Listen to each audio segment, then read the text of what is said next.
Muy buenas, acaba de comenzar ya la rueda de prensa tras la reunión de los líderes del G7 con el Parlamento Europeo. En estos instantes está hablando Nancy Pelosi, la presidenta de la Cámara de Representantes de los Estados Unidos. Enseguida vamos a conectar con ello, pero esta reunión es especialmente clave porque se está celebrando pues prácticamente en el mismo instante en el que también se celebra en Uzbekistán la reunión del SCO, de la Organización de Cooperación de Shanghái, que reúne a las potencias asiáticas orientales, entre ellas, por ejemplo, Rusia y China. Es precisamente aquí, en el marco del SCO, cuando ayer se reunían Xi Jinping y Putin. En esta reunión del G7 y el Parlamento Europeo se ha hablado sobre el conflicto de Rusia en Ucrania y también sobre la fortaleza de las democracias. Vamos a conectar ya con Nancy Pelosi, que está hablando en estos instantes, para ver qué es lo que está diciendo. Ukraine is documenting the crimes against humanity that are taking place there now.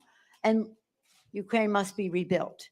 In Congress, we've had in the House seize and freeze, seize the assets, the Russian assets, freeze the assets, and then use them to rebuild Ukraine. It's going to take a lot of money. Hopefully it will be soon when the guns are silent, but we must be ready when they are. But the clear message from today that is so inspiring and so encouraging is one each of us can take back to our parliaments, in my case, the Congress, that there is solidarity in the G7, enthusiasm to make sure we do everything possible to be, as the speaker asked us to be, swift in all of our commitments. And to that end, I'm proud that in a bipartisan way, in the House and in the Senate, we've already voted $50 billion, over $50 billion in assistance in the ways I mentioned earlier to Ukraine, and that there is more to come. And then central to it all is the civic education, how we strengthen democracy, not just by fighting to preserve it, but strengthening it internally. And for that, I'm grateful again to you, Madam President, for tying these two together. But thank you for this timely forum on Ukraine so that we can make a difference. We congratulate you on the changes that are happening now, Mr. Speaker, and again, we want that to continue until the guns are silent. We're in it until victory is won by the Ukrainian people. Glory to Ukraine. Thank you. Thank you, Madam Speaker. Frau Präsidentin, bitte sehr. Thank you very much. We are here in the shadow of Izium, where again the horror of the Russian invasion is once again laid bare. Thank you, President Bas, for your invitation to the G7 Speakers Conference here in Berlin for this timely meeting. Thank you for giving us the opportunity, together with Ruslan and Speaker Pelosi. I can only agree with what my colleagues, fellow speakers have said, but I will make 3 points on behalf of the European Parliament. First of all, since the 24th of February, the very foundations of the European Union that rests on parliamentary democracy have shown us how important what our work is. This is above and beyond our day-to-day work of chairing parliamentary sessions as we do, but that it is our overall mission to be representatives of citizens that support and uphold democratic values that keep this world together in the face of an illegal invasion.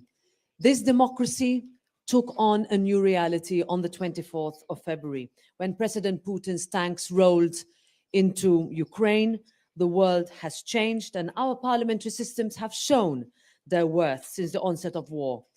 It is credit to us, our democratic freedoms, and also that Ukraine and its people are looking to our parliaments for support, for democracy building, as we have done both in our conversations, in our concrete measures to help, in our visits to the cities under attack. And dear Chairman Stefanchuk, dear Ruslan, our thanks go to your people for defending our values, our democracy. We will not forget that. Our support is unwavering. Third, I think we have for far too long been far too complacent, comfortable with the idea that democracies and our way of life is here to stay. That is a given, but that must now change. We need to come out and convince our populations of the merits and responsibilities attached to civics and democracy. That is what we have discussed this morning. We will continue to discuss this afternoon to remind ourselves every day that democracy is important and we need to consolidate and support it. Vielen Dank, Präsidentin Metsola. Wir haben jetzt Zeit für einige wenige Fragen. Ich darf um Ihre Wortmeldung bitten. Zunächst Herr Krüger, Süddeutsche, bitte. Madam Speaker, I have a question for you. I hope you're willing to answer. How many speakers are there here? No, it's to the Speaker of the House. Ukraine has been asking for more military support, especially heavy armor. Would you call on your own government and would you call on the German government to take a leadership role in supplying Ukraine with infantry fighting vehicles and main battle tanks? Thank you for your question. And it affords me the opportunity to acknowledge the leadership of our president, President Biden. He is personally on a day-to-day, hour-to-hour basis, very concerned about what happens in Ukraine. And when we bring requests to him, he has basic knowledge of what is needed, how fast, swift is what Mr. Speaker Stefanchuk exhorts us to do. I have, as I said, over $50 billion we have sent so far in economic, humanitarian, and military assistance, in addition to sanctions. But the war continues, and you can be assured that the Speaker has kept me up to date about what his needs are currently. This week, or when I say this week, in the next 2 weeks in September, we will be voting more funding for the war, the President Biden's request. It will be received in a bipartisan, bicameral way. How that money is spent is the list that the Speaker gave me, and hopefully that it can be prioritized and swiftly honored.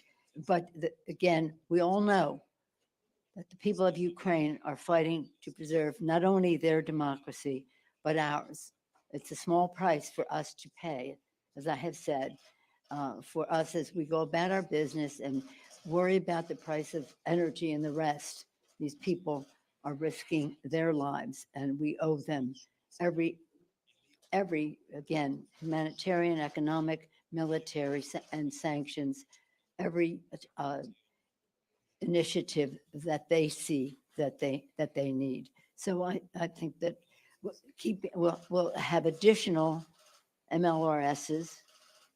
That was just announced by the Secretary of State and the Secretary of Defense.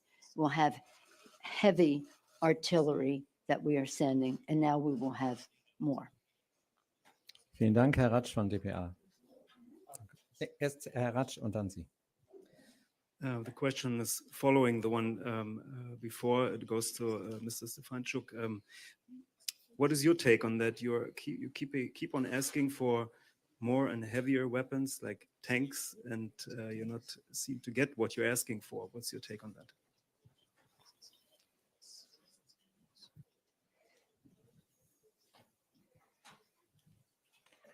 Ми робимо висновок, що треба і далі спілкуватися з нашими колегами, переконувати, що ситуація на фронті кардинально переломлена, і переломлена вона насамперед завдяки потужності української армії, але в тому числі і за тієї підтримки, що Україна почала отримувати сучасну зброю і ефективно використовувати на полі бою.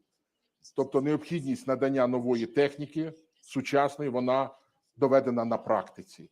І тому ми всі прагнемо перемоги, а це значить, що Україна повинна отримати важке озброєння, засоби протиповітряної оборони і цілу низку, яку я залишив список і спікеру Пелосі, і іншим колегам. Це те, що потрібно для перемоги нашої спільної. Тому що те, що сьогодні відбувається в Європі, оці наративи, це виключно проросійські наративи про те, що піднімаються ціни на енергоносії, і це тому, що війна в Україні. Ні, це тому, що Росія веде війну в Україні. І ці підняття цін, підняття цього всього, це фактично є чеком Путіна, податком Путіна на те, що він веде війну в Україні. І ми разом це все усвідомлюємо, і ми зробимо все, щоб перестати платити оцей податок на війну і робити все, щоб була перемога, відбудова України і історія великого успіху. Die This letzte question wenn is Sie for Speaker kurz noch Ihren Pelosi. I wanted to turn to the next part of your trip. You mentioned before the summit meeting your one-day trip to Armenia starting on Saturday. I wanted to ask if we can get any details on what will be happening in the trip and who will be accompanying you, for example, the Armenian American Congresswoman, or any details that you can add on that. Thank you. Madam Madam President, Speaker. with your permission, is there another question about the subject that we're right here about? And then I'm happy to answer that question. Gibt es noch weitere Fragen zum Thema der G7? Weil sonst würde ich, das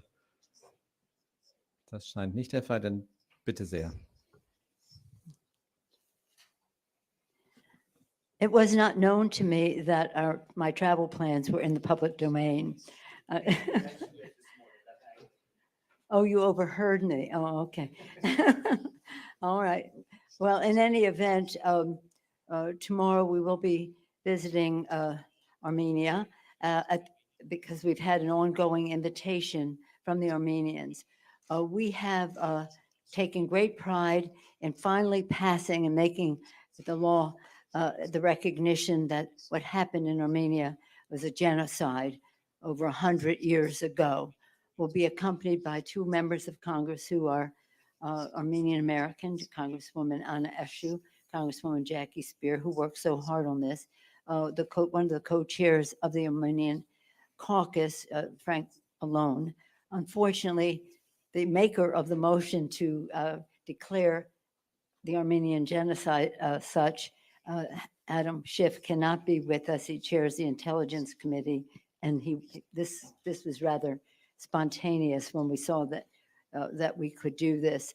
But it is, we are very blessed in our country, and especially in California, to have a large Armenian American, not diaspora, it's beyond diaspora now, population.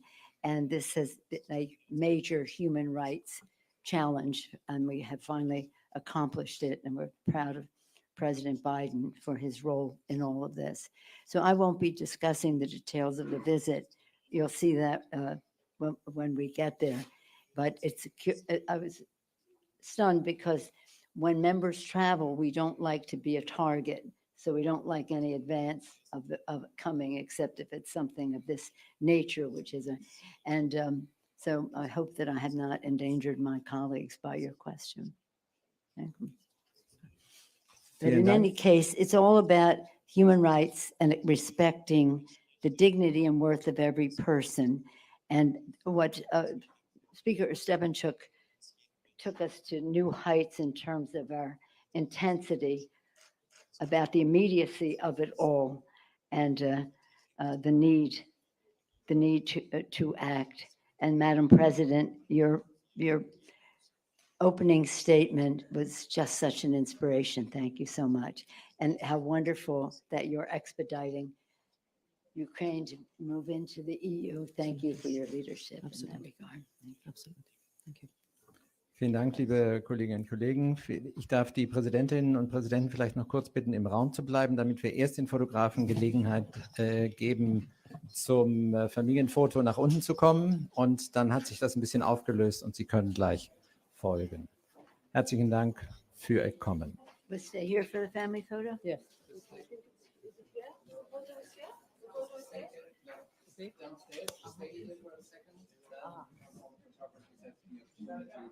Go and set up again. Thank you.